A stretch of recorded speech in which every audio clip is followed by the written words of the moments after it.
Hello everyone, welcome back to Uncle Bod Dewey's Ghost Story YouTube channel. I hope you have an exciting time listening to ghost stories. After the sisters' brother recovered and returned home safely, their joy was short-lived as the sisters' aunt received terrible news. Her cousin's family had a tragic incident. The cousin, whom Dewey refers to as Uncle Tuan, lives in Hue.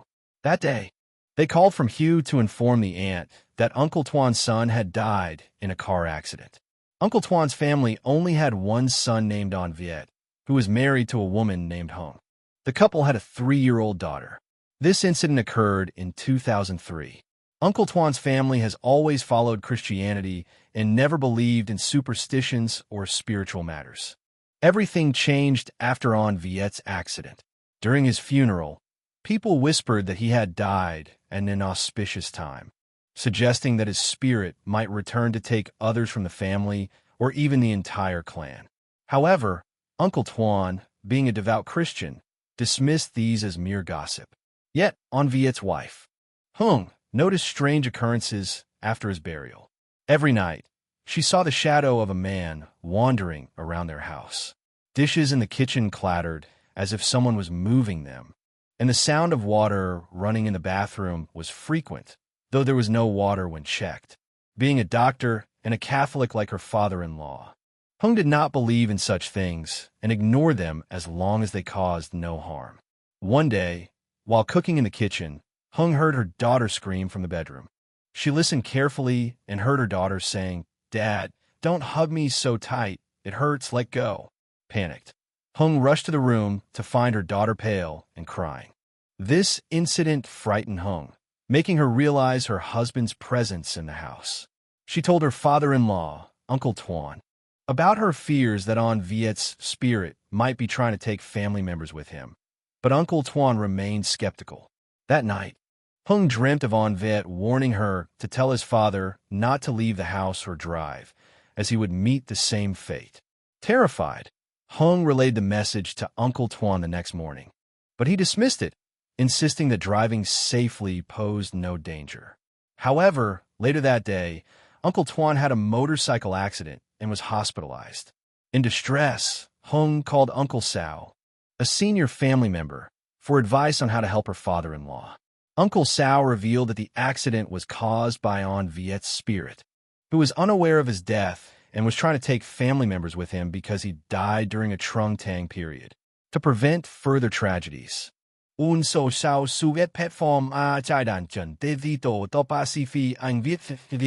However, organizing such a ceremony in 2003 required significant resources and expenses. The aunt called out to Hugh to contact Ms. Hung, the wife of Mr. Viet, to confirm if it was true. If they wanted to resolve the situation, they needed to spend money on a ceremony. Eventually, Ms. Hung agreed because she felt her husband's presence in the house. They used their savings to organize the Tre Dan Chan Tay ceremony without borrowing money. Ms. Hung, despite being a Christian and not believing in spiritual matters, invited a master for the ceremony. After the ceremony, Mr. Tuan, her father-in-law, survived a life-threatening situation following a car accident. While recovering, he realized the truth of Ms. Hung's warning not to go out that day, as her husband had returned home. Despite initially dismissing her words, Mr. Tuan stayed home, but later went out and got into an accident, which made him believe. After everything settled, Ms. Hung's aunt told Mr. Tuan it would take 3 years to resolve the situation. After 3 years, they could bring Mr. Viet's memorial photo from the temple to their home. Since then, Mr. Tuan continued his Christian practices but also visited the temple to pray every night. The second story occurred in 2013. The first person affected was the user's grandmother, who was elderly and underwent surgery for appendicitis. Her health weakened further due to a brain tumor. The family borrowed money for treatment, but her condition worsened. Despite her frailty, she was still conscious. One night, the user's father dreamed of the grandmother's mother coming to take her away. Frightened, he stayed by her side, noticing she was healthier when he was around. Remembering the dream, he visited the grandmother's grave to pray, hoping she wouldn't take her away. However, Halfway there, the hospital called, saying the grandmother's condition worsened. So he returned to help bring her home for her final moments. The family took turns maintaining her life support until the right time to remove it. No one wanted to do it, so they consulted a local fortune teller known for her skills. She assessed the grandmother's condition, saying spirits were waiting outside to take her. The fortune teller's physical intervention seemed painful, prompting the user's father to ask her to stop. Despite slight improvement, the grandmother remained in a coma, and the family hoped for a miracle. The fortune teller continued to warn of spirits waiting to take her, but no miracle occurred. The next morning, the fortune teller declared it was time, and the family decided to remove life support. During the funeral, the fortune teller noted the death occurred on a bad day. The family proceeded with the burial, but later that year, another tragedy struck. The user's cousin, a child, died in a traffic accident. The user's father collected the remains from the road. The accident happened in December, near Christmas, while the family was still mourning the grandmother. The cousin's mother was driving with her 2 children, stopped at a gas station, and after refueling, it began to rain. The mother and her younger brother wore raincoats, but the 9-year-old girl refused to wear one. As soon as she ran outside, she collided with a large vehicle, likely a container truck. When the truck fell, the girl, who wasn't wearing a raincoat, was thrown out and run over by the wheel. The mother and brother also fell, but weren't seriously harmed because their raincoats caught on something, preventing fatal injuries. This tragic incident involving the girl happened in December, close to the Lunar New Year. At that time, 2 more people passed away in the family, but they didn't share who. The household was terrified and anxious. The father sought spiritual help, hoping to avert further misfortunes, as several family members had died within a year. After consulting various spiritual leaders, they assured him that the family had resolved the issue of Trung Tang, a series of deaths in a family. One day, a friend of the user's uncle visited. He was a soldier with a 6th sense, able to summon spirits, although he wasn't a spiritual leader. He only helped families. During this visit, he called upon the user's grandmother's spirit, which possessed the user's second aunt. The grandmother appeared distressed, speaking with difficulty. She explained that she was being tortured and that a long-bearded spirit had taken her and intended to take the user's younger sibling, who had recently died, and the grandfather, who was still alive. The grandmother tried to prevent the spirit from taking the sibling, but couldn't. She reassured the family that she wouldn't harm anyone and that her father, the user's great-grandfather, would help her escape the spirit's grasp, preventing further deaths. After saying a few words, the grandmother appeared to be in pain and asked the soldier to release her spirit, as she was suffering greatly. In early 2014, around April, the user's grandfather moved in with the family after the grandmother's death. One day, despite being healthy, he complained of a headache. The father considered taking him to the hospital, but the grandfather insisted he would rest at home. That afternoon, the weather suddenly changed from sunny to stormy, with thunder and lightning. The grandfather, lying by the window, suddenly cried out and became mute. The father rushed him to the hospital, where doctors declared him beyond help and advised taking him home. The family was shocked, as the grandfather had been fine earlier. The father blamed himself for not fully resolving the Trung Tang. He believed the grandfather was taken by heavenly forces, not a natural death. When preparing for the funeral, they followed spiritual guidance, using charms and rituals. After the burial, the father decided to seek Buddhist help instead of spiritual leaders. The family agreed, and during this time, the user was in 11th grade. They were instructed to stay indoors for a week, later learning it was because the Trung Tang had chosen them as the next victim. The family eventually found a temple for help, investing time and effort in planting trees, making donations, and casting bronze bells. The monks advised holding a major ceremony involving 5 monks from Vietnam's largest temples. To invite these monks, the father had to be sincere and also invite a novice who grew up in the temple and spoke Chinese.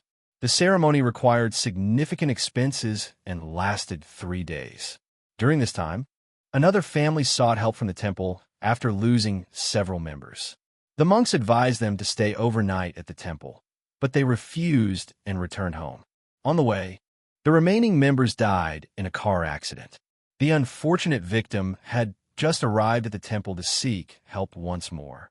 The monks explained that the family situation was due to a spirit known as Trung Tang, which intended to claim 12 members of the family, one for each zodiac sign. Conducting the necessary rituals would be costly, and the family lacked the means. Therefore, your family decided to combine their ritual with yours. The ceremony was indeed grand, involving many expensive offerings such as gold, silver, and paper horses, items of significant value in the realm of votive offerings. The monks used a special scroll and an effigy, which they said represented the Trung Tang spirit. The effigy had long whiskers, exactly as your grandmother had described when she was possessed. The ceremony lasted 3 days and nights, during which your father, as the eldest son, had to wear the scroll on his head the entire time. The monks revealed that about 15 years ago, the Trung Tang spirit had targeted your family, affecting ancestors from many generations back. Some monks had previously subdued and imprisoned the spirit, but it was released as the time limit had expired. Coincidentally, your grandmother passed away at an inauspicious hour, allowing the spirit to return for revenge. Initially, the monks tried to appease the spirit with food offerings, pleading for it to spare the family from further deaths. When the spirit refused, the monk resorted to drastic measures, cutting the effigy into 9 pieces and instructing the family to dispose of each piece in different, distant parts of a river. After the ceremony, the monks helped guide the spirits of your 9-year-old cousin and grandfather to rest in the temple. The family also released many animals, including birds and fish, as a final act of goodwill. Everything seemed to settle down until the end of 2014, on the first death anniversary of the young girl who had died in an accident. On that day, a soldier friend of your uncle visited and expressed a desire to communicate with the girl's spirit to see if she was at peace and if the family was safe. You agreed to let the girl's spirit temporarily inhabit your body. Immediately, you lost consciousness as the spirit entered you. The girl's spirit conveyed that she did not need the family to burn clothes or paper money for her, as she wore simple robes in the temple. She mentioned that the monks had nearly healed the head injury she suffered in the accident. Before leaving your body, she reassured her mother that she would return in the future as a son, not a daughter. The experience left you exhausted, and after the spirit departed, your family became more devoted to Buddhism, with everyone becoming active practitioners. The monks confirmed that the Trung Tang spirit had been eliminated, and your grandmother's spirit was no longer tormented. Your grandfather's spirit was also doing well, holding a significant position in the afterlife. Since then, your family has experienced peace, free from the tragedies that once plagued them. Following is a short story for those who often dry clothes at night. This story was shared by a friend who was in their final year of university in Ho Chi Minh City. Hanging clothes at night seemed routine until they encountered something terrifying. As a student living near the university, they worked late into the night, returning home around 11 or 12 p.m. It was only then that they had time to wash and hang clothes to dry for the next day. One night, after returning late and hanging a load of laundry, they fell asleep while using their phone. A couple of hours later, they were awakened by heavy rain and rushed outside to retrieve their clothes. The dormitory was dark, as everyone else was asleep. As they stood at their door, putting on slippers to go outside, they noticed a dark figure near the clothesline. From their doorway, they could see the figure behaving strangely, repeatedly sniffing at the clothes, especially the undergarments. Initially, they thought it might be there was a pervert lurking around. But my friend knows martial arts, so they weren't scared. They planned to sneak out and give that person a beating. As they slowly approached the clothes rack, they noticed someone hiding behind the clothes. Carefully, they pulled back the clothes and were shocked. Their face turned pale. Behind the rack was a face completely drained of blood. but its mouth was dripping with so much blood that it was pooling on the ground. The head was shiny and it grinned eerily. My friend was so frightened they nearly fainted. After regaining composure, they ran into the room and slammed the door shut. However, the window was still open, and they could still see that face at the clothes rack. Despite being a guy, my friend fainted on the spot. When they fainted, others heard the door slam and my friend scream before passing out. People came to check on them and found them unconscious. They revived my friend, who then recounted the story. Everyone calmed them down and suggested they dispose of or burn the clothes because they were tainted with the ghost's energy. The next day, even after burning the clothes, my friend was severely ill with a fever. After making offerings, they recovered 2 days later. From that incident, they never dared to stay in that rental again. They moved out and want to remind everyone, especially students living in rentals, to avoid washing and drying clothes at night. That's the end of today's story. Before we wrap up, don't forget to like and subscribe to Dewey's YouTube channel. If you enjoyed this story, leave a comment below. Stay tuned for more exciting stories. Goodbye, everyone. Hello, everyone. Welcome back to the YouTube channel Ghost Stories with Uncle Ba Dewey. I hope you all enjoy listening to these thrilling ghost stories. Before we start, don't forget to like and subscribe to the channel to support Dewey. Thank you all very much. Today, we reach episode 159, a very intriguing story. We wonder if it's about a mischievous spirit or an ill-fated romance. Let's dive into the story. Previously, Dewey often shared many stories about ill-fated romances as recounted by female friends. Usually, they would encounter male spirits who followed them.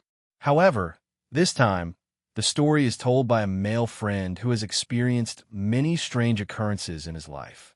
The most recent and bizarre one is when he believed he was entangled in an ill-fated romance. This young man currently lives and works in Nha Trang. The incident occurred around 2018 or 2019, though he doesn't remember the exact year. At that time, he was dating a girl named Nan, who lived about 18 or 19 kilometers away from him. While their relationship was normal, he had a job deep in the forests of the Mekong Delta. He didn't specify where, but Dewey guesses it might be in Ca Mau or Yumin Kinjong. Due to the nature of his job, he had to help cut down trees, specifically the golden wattle tree, and stay in the forest. He rarely came out. When he first went into the forest, he decided to give his phone to his girlfriend because there was no signal there. The phone was useless without Wi-Fi or a network, so he left it with her. Typically, he would return home once a month to visit her. On one such visit, after a month of work, he came home to see Nan. During their conversation, Nan cried and told him that her manager was harassing her at work. She couldn't endure the situation anymore. Seeing his girlfriend in distress, he felt very sorry for her. Nan said she wasn't the only one being harassed. Almost all female employees faced the same issue. Feeling angry, he told Nan he would quit his job in the forest to stay home and protect her. Despite knowing his forest job paid a decent salary of over 10 million VND a month, he decided to quit. His father was against this decision, leading to arguments between them. His father questioned his sanity for leaving such a well-paying job for one that might only pay 3 to 4 million VND a month. However, his love for Nan outweighed financial concerns. So he chose to be with her and work nearby. You've fallen in love. So now you and another friend are looking for a new job together. The process of finding a job was quite swift for you. Once you found the place, you and your friend decided to stay there overnight to save on fuel costs. After starting work, you moved into a room at the workplace to sleep there. Initially, it was a rushed decision, so you didn't perform any rituals in the room. You simply moved in. Things started happening after you began working at this place. According to your description, the job is quite suitable because it's busy only in the evenings. During the day, the work is quite easy. It seems like this place is a gas station. Typically, you work split shifts, 4 hours in the morning and 4 hours in the afternoon with your friend. Since you have a lot of free time, you both joke around a lot, which is fun. One day, after finishing your shift, you went to your room to get your things and headed to the bathroom located behind the gas station to shower. You weren't aware that there were many spirits around.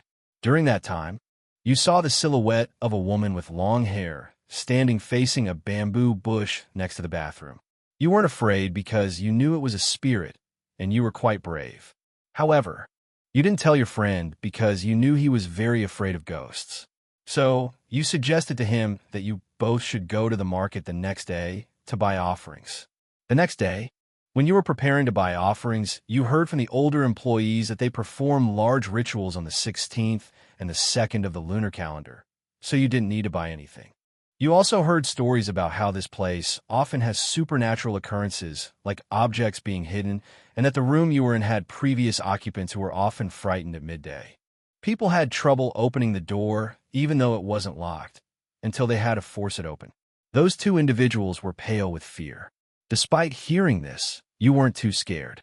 The following day, you noticed the tire repairman in front of your workplace always bought a cup of coffee and placed it at the base of a tree nearby. Curious, you asked him about it. He explained that before you started working there, a tragic accident occurred involving a passenger bus. A passenger got off to rest and somehow fell asleep at the back of the bus. When the bus started, it backed over him, dragging him about 10 meters, killing him instantly. Since then, the tire repairman offers a cup of coffee daily, possibly because the spirit of the deceased is lingering. Your fate changed when your roommate left to find another job, leaving you alone in the room. Initially, nothing happened, but about 2 weeks later, while you were sleeping, you felt someone tapping your shoulder. You opened your eyes and saw a woman around 28 to 30 years old with a child. She told you that if you wanted to live peacefully there, you had to be her husband and the father of her child. You woke up startled, thinking it was just a dream, and didn't pay much attention to it afterward. Normally, just a few days later, you had a very high fever. Unfortunately, during this time, your coworker took a 5-day leave to perform dragon dances because it was the Mid-Autumn Festival. As a result, you had to work double shifts, even while being sick, which left you exhausted. You thought it was just a regular fever, but things didn't stop there. After working for a few days, once your fever subsided, you started feeling intense pain in your shoulders and back. You couldn't see your own posture, but your girlfriend, who worked with you, noticed that you walked hunched over like an old man. Your neck, shoulders, and back felt extremely heavy, as if you were carrying a 50 to 60 kilogram sack of rice. Your girlfriend found it strange and noticed you couldn't stand up straight. She tried to help by applying some ointment, but the pain only worsened. Previously, despite weighing only 40-something kilos, you could lift a sack weighing over 50 kilos. But since this incident, you felt weak.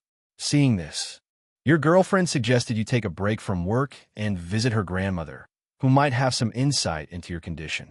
So, you arranged to visit her grandmother. Upon arriving, your girlfriend's mother accompanied you to the grandmother's house.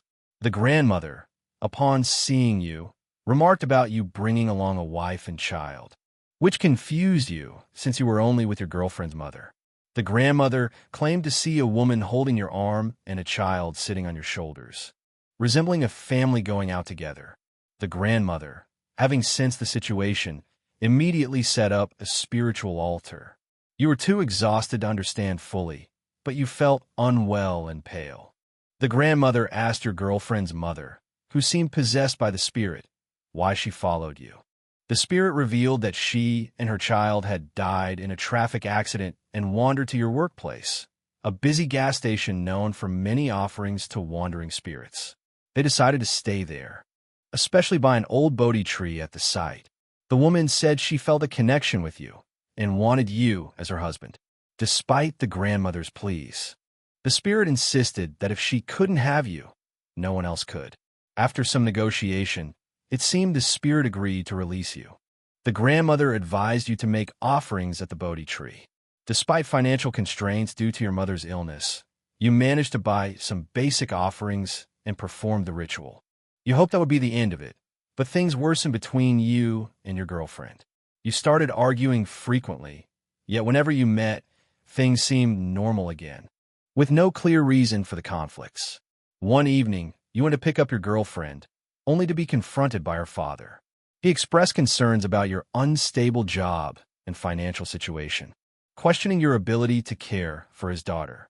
Although deeply hurt, you kept this to yourself and didn't share it with your girlfriend. The stress from these issues left you feeling disconnected, as if you were in a daze. One day, while riding your bike, you collided with another man because he didn't move aside despite your honking. The man lay motionless, but you, surprisingly unharmed, stood up and began yelling at him. Bystanders intervened to calm you down, and you eventually took your bike for repairs.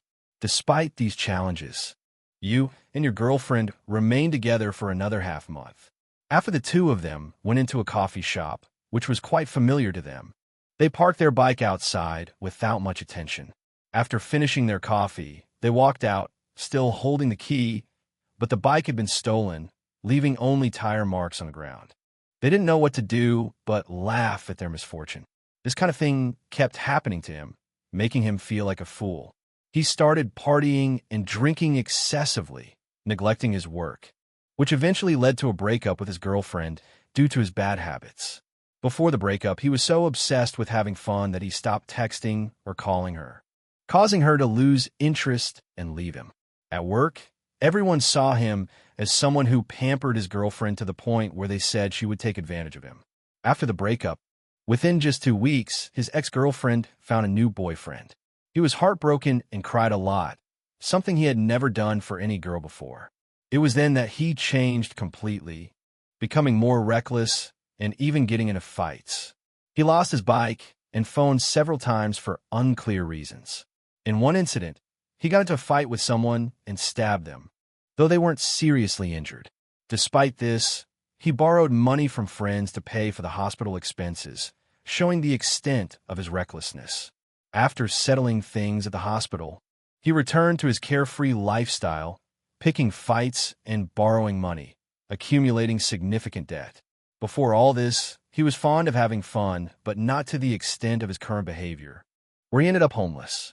One day, while sleeping, he dreamt of a woman he had seen behind the gas station restroom. In his dream, she stood next to him, covered in blood, along with a child who looked equally terrifying. The woman said to him, "If I can't have you, no one will. You think you're brave enough to get rid of me? I'll always be behind you. You should fear me." He wasn't sure if he was dreaming or awake, but he responded, asking why she hadn't caused enough suffering yet. The woman replied that she would only leave him alone when he died. Upon waking from the dream, he felt dazed and confused.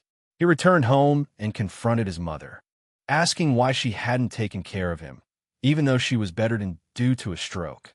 It was the first time he saw his mother cry and apologize to him, though he wasn't sure if he felt remorse. After saying such things, he left without thinking much, wandering aimlessly. The next day, while walking down the street, he encountered an old man who stared at him and commented, "Why is such a handsome guy married to an old wife?" Surprised, he hadn't said anything when the man invited him to his home, warning him that his life was in danger. Following the man's advice, he went to his house, which was filled with altars resembling those of shamans. The man asked him to sit in the middle of the room and began a ritual, sprinkling water on him and hitting him repeatedly, though he felt no pain. After about 30 minutes, the ritual ended, and the man explained that someone was trying to harm him, but fortunately, he had protectors watching over him, preventing any harm. One of these protectors, who had passed away long ago, had warned the man in a dream to help him. The man also told him that he would be very wealthy in the future, but for now, he must endure hardships until the right time comes. After this encounter, he bought some offerings to place on the man's altar as a gesture of thanks. Returning home, he felt more optimistic and no longer saw the woman and child from his dream. He stopped partying and started thinking positively, avoiding his previous reckless behavior. Once he regained his composure, he shared his story with Duy, though he admitted there were many details he couldn't remember due to the overwhelming period of his life that felt like a lost youth. The next story involved a colleague who shared her experience over the course of a month. Lean worked at a food company with a friend. She had a night shift and slept at the company. The lower floors were for production, and the upper floors were for workers to sleep. The upper floor was very high and only accessible by elevator. On her night shift, Lean rested from 11 p.m. to 1 a.m. When she went upstairs to rest, it was dark and eerie. The company was old and was a bit scary. She had never experienced anything unusual until that day. As she pressed the elevator button and opened the door, she saw someone in company uniform sitting in the common area.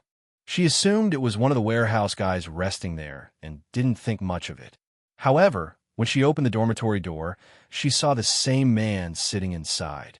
She was startled but thought he had entered while she was opening the door. She didn't think much of it. On the second night, she encountered the man again. The lighting was dim, and she could only see that he was about 1.7 meters tall, but his face wasn't clear. She assumed it was due to the poor lighting. On the third night, she didn't see him again and thought he might have been embarrassed and found another place to sleep. That night, her husband slept with her. After about 5 minutes of sleep, she felt paralyzed. When she opened her eyes, she saw the man in the company uniform on top of her. She struggled, and her husband woke her up. It was midnight. She asked if he saw anyone on her, but he said no. She realized what had happened and prayed silently, unable to sleep despite her husband's presence. A week later, she worked another night shift. This time, she slept with a female colleague. Again, she felt paralyzed. She opened her eyes and saw the man clearly. His eyes were blood red, and his skinny legs were green. He touched her, and she felt icy cold. She screamed, but no one heard. She prayed, and the man taunted her, saying he wasn't afraid. Gradually, she regained her strength and rushed downstairs to tell her husband, who dismissed it as sleep paralysis. Too scared to sleep at the company, she went home and told her mother, who took her to a spiritual healer. The healer saw a male spirit following her. The spirit liked her and had been with her for a month. She asked the healer for help, and he suggested a ritual to cut ties with the spirit using a surrogate figure. 3 days later, at noon, she went to the healer's house for the ceremony. During the ceremony, the spirit possessed her mother, becoming aggressive. The spirit threatened the healer, saying if he performed the ritual, he would die, and it would take Lean with it. The situation was terrifying. The healer used a strong method involving a surrogate figure and managed to sever the connection. After the ritual, she no longer saw the spirit. However, a week later, she learned that the healer had hanged himself. Although she was free from the spirit, the news left her unable to feel happy. She returned to work and asked her colleagues about it. For a long time, people didn't tell her why she hadn't asked earlier about the company. Previously, there was a man named Hugh who worked there. During that time, Hugh was in love with a woman named Tuet. They were in love and got married for a whole year before discovering that Tuet was having an affair with Nam, a colleague. It was like a love triangle, and when it was discovered, it caused a huge scandal. Things spiraled out of control. Tuet ignored everything and continued her affair with Nam. Hugh was furious and didn't know what to do, leading him to a tragic end. He hung himself. Before his death, he carried a curse, harboring deep resentment towards women. Since then, anyone working the night shift on that floor, especially women, would encounter him. However, for some reason, he took a liking to this particular woman, wanting to make her his wife. The story concludes with her being spiritually married to him, never seeing him again. However, the teacher who helped her paid with his life, ending today's tale. Before wrapping up, don't forget to like and subscribe to the YouTube channel. If you enjoyed these stories, leave a comment below. Now, let's look forward to more exciting stories. Goodbye, everyone.